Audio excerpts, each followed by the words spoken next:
Russia Ukraine యుద్ధం సమసిపోతూ ఉక్రెయిన్లో ఉన్నటువంటి డొనెట్స్క్ లుహాన్స్క్ జపోరిజియా కేర్సన్ లాంటి వాటిని వదిలేసి శాంతికి సిద్ధం కమ్మనమని ఉక్రెయిన్ మీద ఒత్తిడి ఒక పక్కన అమెరికా యూరప్ దేశాలు చేస్తున్నటువంటి వేళ ఆ విజయ దరహాసం అనుకుంటా రష్యా అధ్యక్షుడు పుతిన్ ఇప్పుడు తాజాగా ఫిన్లాండ్కి వార్నింగ్ ఇస్తున్నాడు. ఫిన్లాండ్ నాటోలో చేరడానికి ఒప్పుకుంది, ఈ మధ్యనే దానికి సంబంధించిన చర్యలన్నీ పూర్తయినాయి. కానీ ఫిన్లాండ్ అనేది కూడా రష్యాలోని ఒకప్పుడు యుఎస్ఎస్ఆర్లో పార్ట్, ఇప్పుడు ఆ తర్వాత విడిపోయి దేశంగా ఉంది. ఇప్పుడు దానికి దీన్ని చూసినటువంటి భయం ఉంది.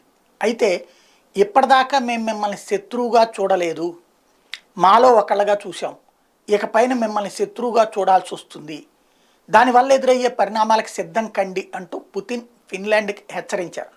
ఎందుకంటే ఇప్పుడు ఎట్లయితే డొనెట్స్క్ లుహాన్స్క్ జపోరిజియా కేర్సన్ ప్రాంతాల్లో రష్యన్ భాష మాట్లాడేవాళ్ళు రష్యన్స్ ఎక్కువగా ఉన్నారో అట్లాగే ఫిన్లాండ్లో కూడా రష్యన్స్ ఎక్కువ ఉన్నారు. కాబట్టి అక్కడ కూడా మళ్ళీ ఏమన్నా క్రియేట్ చేస్తుందా రష్యా? $1 మిలియన్ ప్రశ్న.